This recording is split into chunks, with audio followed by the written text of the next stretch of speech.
본문 말씀 요나서 1장 4절입니다. 여호와께서 큰 바람을 바다 위에 내리심에 바다 가운데에 큰 폭풍이 일어나 배가 거의 깨지게 된지라. 아멘.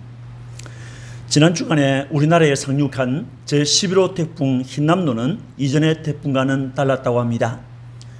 보통은 적도 부근 바다에서 발생하는데 이번 흰남노는 강한 태풍이 잘 형성되지 않는 일본 남동쪽 1280km 해상에서 발생했고, 위력은 한반도 상륙 당시 기준으로 역대 태풍 중 사라, 매미에 이어 세 번째로 강력한 것이었다고 합니다. 우리나라를 지나간 태풍 가운데 가장 많은 인명피해를 일으킨 태풍은 1936년 8월에 있었던 태풍 3693호였다고 합니다.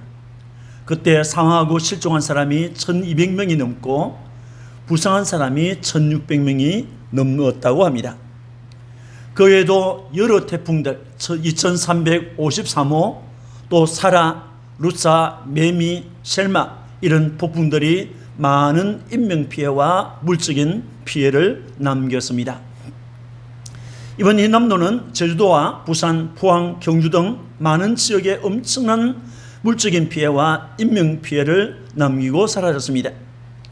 사랑하는 가족을 잃은 분들과 지역 주민들과 복구를 위해서 땀을 흘리고 계신 분들을 주님께서 위로해 주시기를 바라고, 빠른 시일 안에 복구되기를 위해서 함께 기도하고 뜻을 모아야겠습니다. 인생이 한평생을 살아가는 길에는 이처럼 무서운 자연의 재해인 폭풍도 만나고 예기치 않았던 실패와 사별, 배신, 질병 등의 폭풍도 만날 때가 있습니다. 본문에는 지중해 바다에 일어났던 무서운 폭풍을 만난 사람들에 관한 이야기가 나옵니다. 요나라고 하는 사람이 다시스로 가기 위해서 배를 타고 지중해를 건너가고 있었습니다. 그는 요빠 항구에서 배삭스를 내고 배를 탔습니다. 그는 조용한 곳을 찾아 배 밑층으로 내려가 그곳에서 잠을 잤습니다. 시간이 얼마나 흘렀는지, 그를 태운 배가 어느 지점에 와 있는지 알 수 없었지만은 바다에 폭풍이 일어나 요나가 타고 있는 배는 파선의 위기에 처했습니다. 이런 위기에 처한 사람들은 아우성을 치면서 살기 위해 필수적인 노력을 하였습니다. 사람들은 두려워하였습니다. 자군들은 자기들이 믿는 신의 이름을 부르면서 살려달라고 애원하였습니다. 그러나 아무 소용이 없었습니다. 그때 그들은 배 안에 있던 물건들을 바다에 던지기 시작하였습니다. 그것은 그 물건들 때문에 배가 가라앉을 수 있다는 것을 두려워했기 때문입니다. 한편 배 안에 있는 선원들과 손님들의 안전을 책임진 선장은 이리 뛰고 저리 뛰며 배 안에 있는 사람들을 점검하였습니다. 갑판 위에서부터 시작하여 선실에 있는 사람들을 점검하였고 마침내 배 밑층까지 내려가게 되었습니다. 선장이 배 밑층에 내려갔을 때 그곳에는 어떤 사람이 아무것도 모른 채 잠을 자고 있었습니다. 이를 본 선장은 그에게 달려가서 그를 깨우면서 여보시오, 어찌하여 자고 있어? 일어나서 당신이 믿는 당신의 하나님께 기도하시오. 당신이 믿는 하나님이 우리를 생각하여 살려주실 줄 누가 알겠소? 라고 했습니다. 선장의 깨우는 소리에 놀라 일어난 요나는 자기가 타고 있는 배와 또 함께 타고 있는 사람들의 생명이 위대한 것을 알게 되었습니다. 본문의 말씀을 통하여 폭풍이 몰려왔을 때라는 제목으로 함께 은혜를 받고자 합니다. 폭풍이 몰려왔을 때 우리는 하나님께서 폭풍을 허락하셨음을 알아야 합니다. 4절 말씀에 여호와께서 큰 바람을 바다 위에 내리시매라고 했습니다. 여호와라고 하는 하나님께서 큰 바람을 바다에 내렸다고 했습니다. 여기에서 큰 바람이라는 말은 세력이 매우 강한 바람을 말하고 있습니다. 하나님께서 예사롭지 않은 바람, 무서운 바람을 바다 위에 내렸다고 하는 것입니다. 또 여기에서 내리셨다라고 번역된 툴이라는 히브리어는 맹렬한 힘으로 내던지는 것을 의미하고 있습니다. 이 단어는 성경에서 사람을 쫓아낼 때 또 물건을 내던질 때 또는 사람을 단죄하여 버릴 때 이 단어를 사용했습니다. 이것은 하나님께서 큰 바람을 마치 내던지듯이 바다에 매우 세게 마구 불게 하셨다는 것입니다. 일종의 재앙을 표현하고 있는 것입니다. 또 내리셨다라고 번역된 히브리어 툴은 여러 번역서를 보면 보내다라는 말로 번역되어 있습니다. 표준 세번역 성경에서는 주께서 바다 위로 큰 바람을 보내시니 바다에 대풍이 일어났어라고 했습니다. 마치 하나님께서 그의 종들에게 사명을 주어서 파송하는 것과 같은 의미로 번역되었습니다. 하나님께서 큰 바람, 대풍을 바다에 보내신 것, 또 바다에 큰 폭풍이 일어나게 한 데는 목적이 있다는 것을 암시하고 있습니다. 여호와께서 큰 바람을 내린 결과 바다에는 큰 폭풍이 일어났습니다.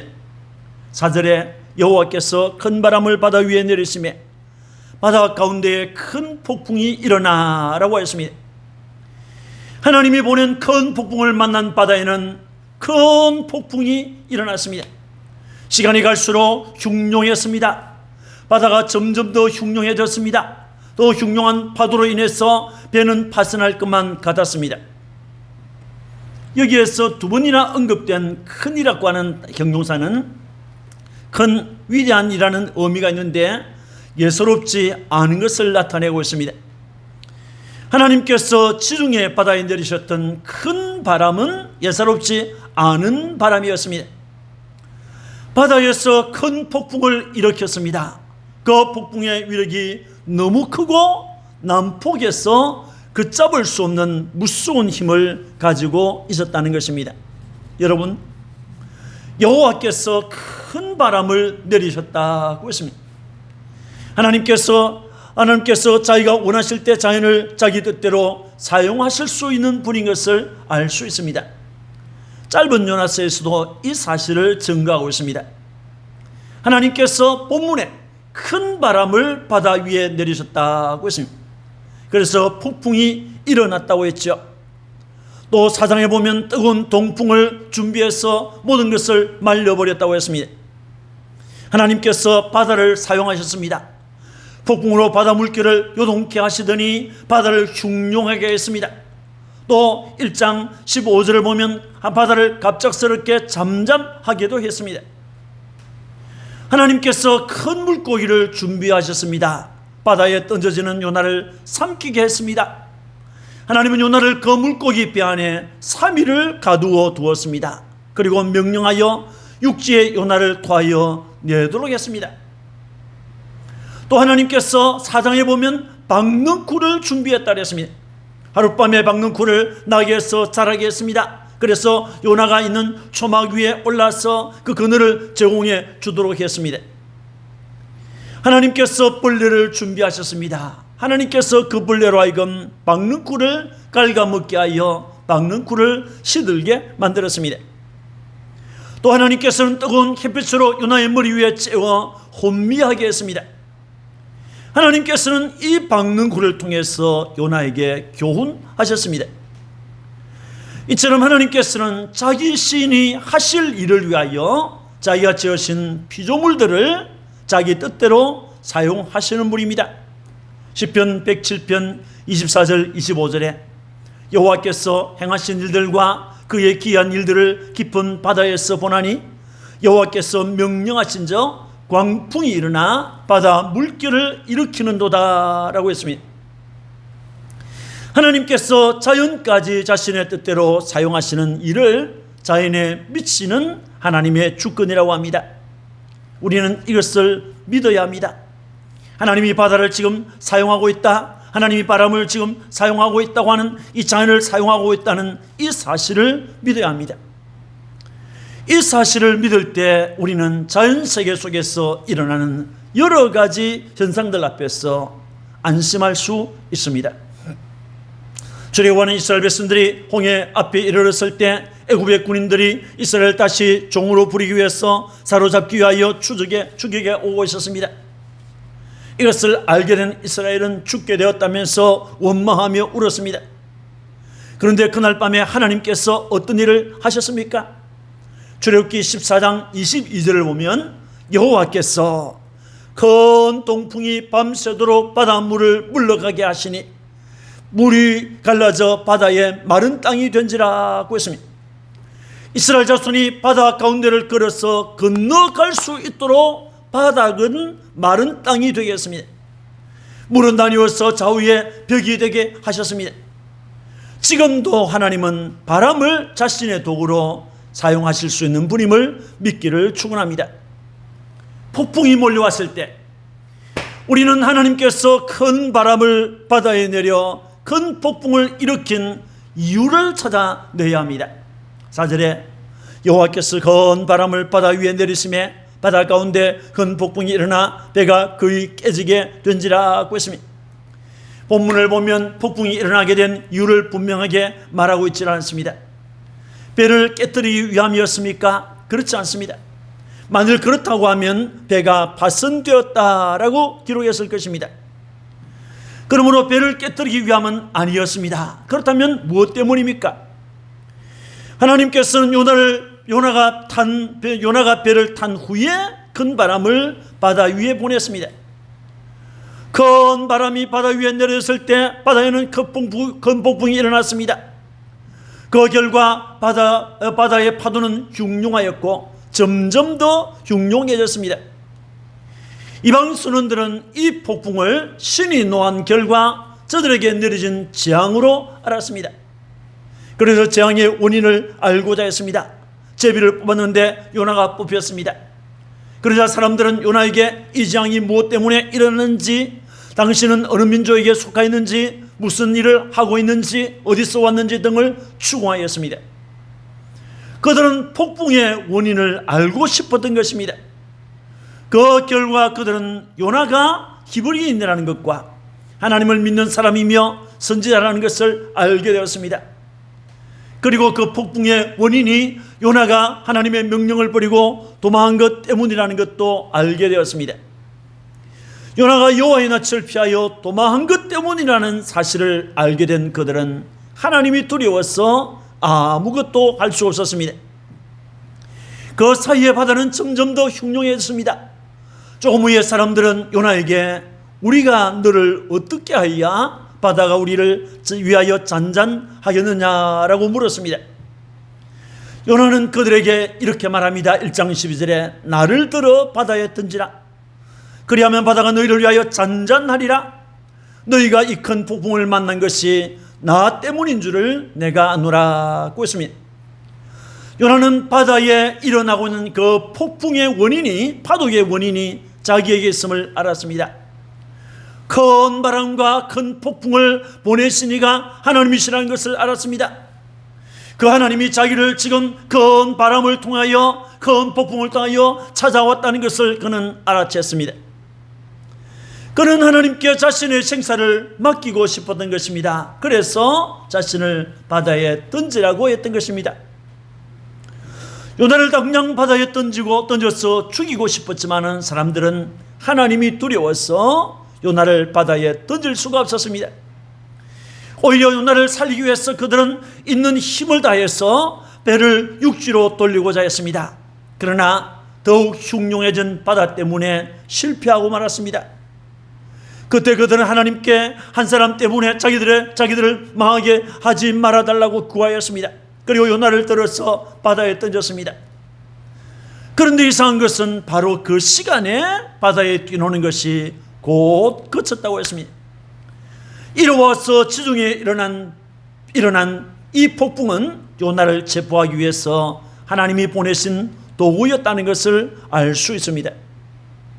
하나님께서 큰 바람을 보냈습니다. 하나님께서 큰 폭풍을 일으켰습니다. 이것은 사명을 버리고 도망하는 요나를 붙잡기 위함이었습니다.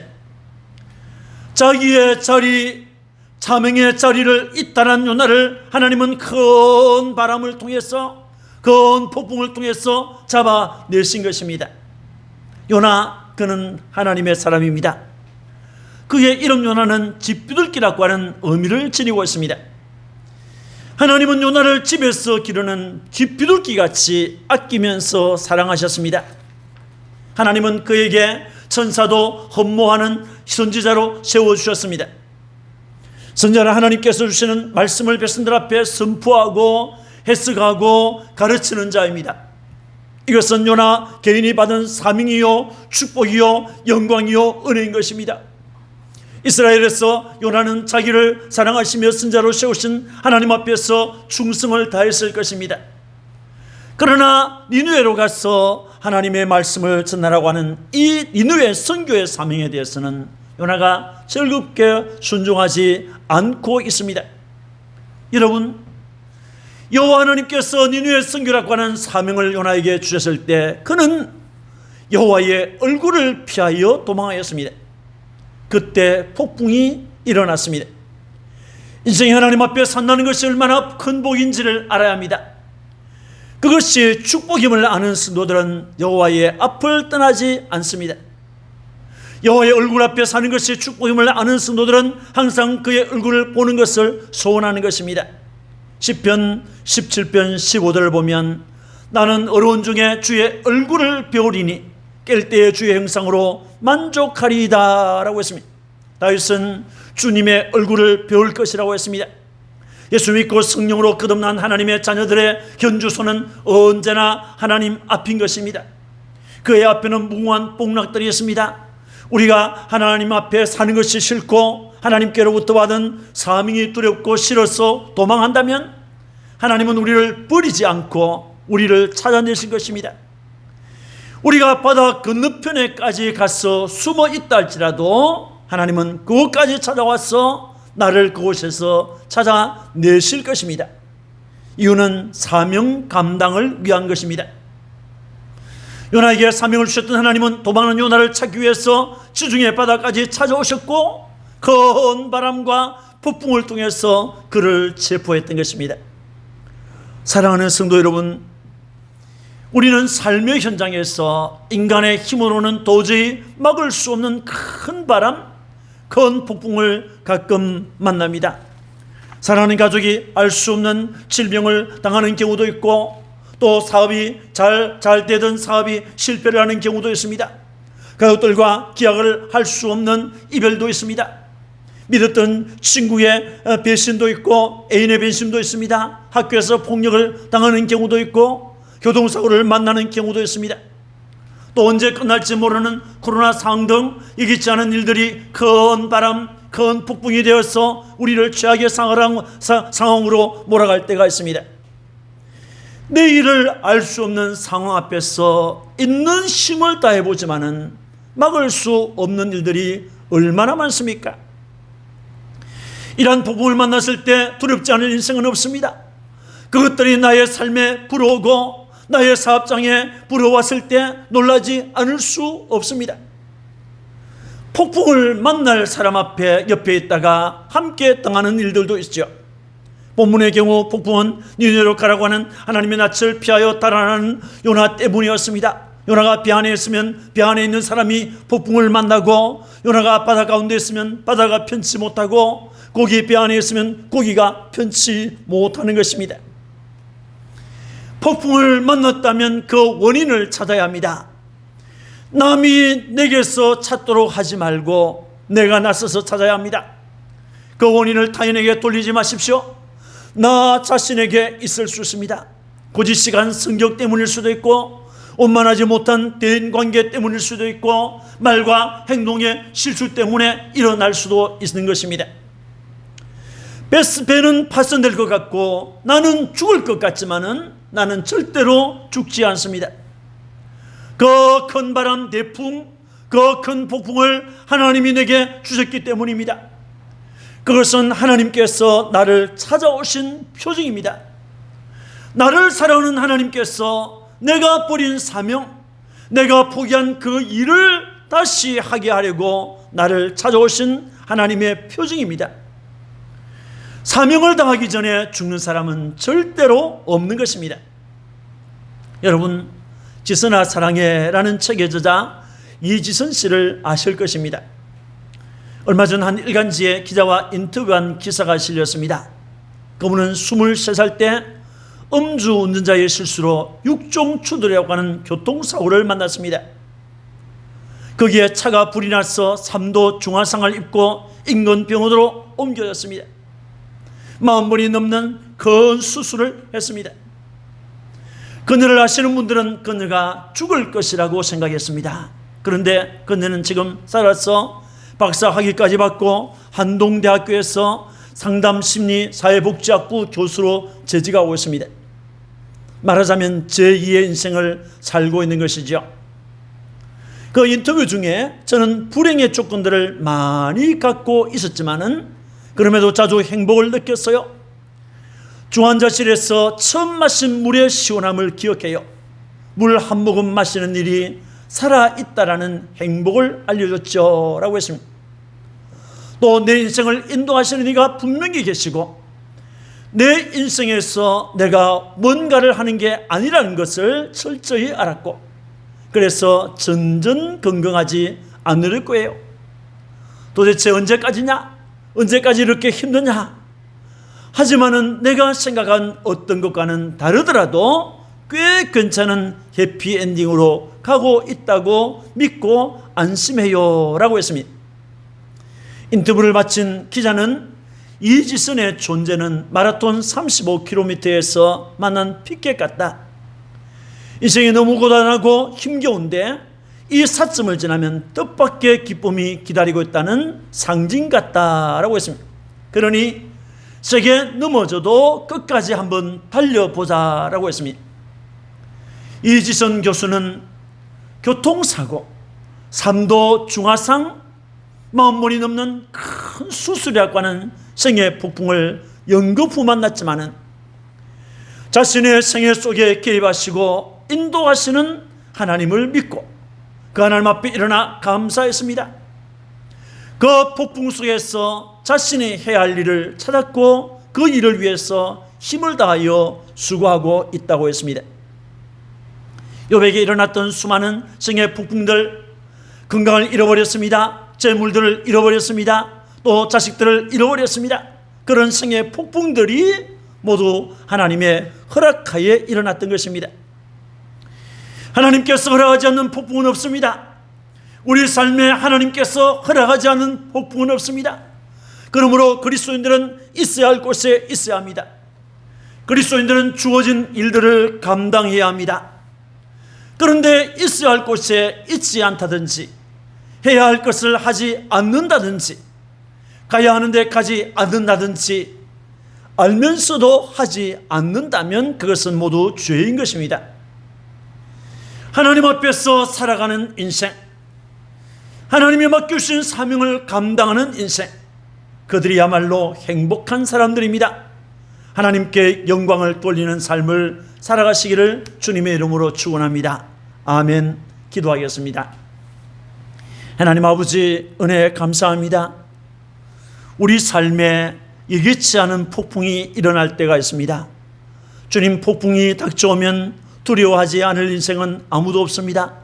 폭풍이 내 삶에, 나의 사업장에 몰아쳐 왔을 때 모두가 무서워 떨며 아우성을 치지만은 하나님의 자녀들은 그 폭풍을 하나님께서 허락하셔서 왔다고 믿는 것입니다.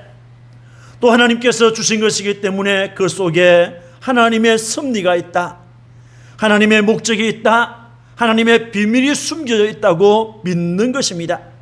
그래서 일어나 그 폭풍 앞에서 주님을 향하여 손을 들고 감사하게 되고 그 하나님을 향하여 기도하게 되는 것입니다. 주님, 이렇게 사는 주의 자녀들에게 복을 더하여 주옵소서. 하나님 아버지, 이 폭풍을 주님의 은혜 가운데서 쉬이 지나가게 하실 줄을 믿고 주님을 바라보는 믿음의 사람들이 되도록 도와주옵소서. 주님, 폭풍을 만나서 여러 가족들을 잃어버린 유족들과 또 여러 가지 재물들을 잃어버린 많은 사람들을 주께서 위로해 주시고 속히 복구가 되도록 도와주옵소서. 감사하고 구주 예수님 이름으로 축복하고 기도합니다. 아멘.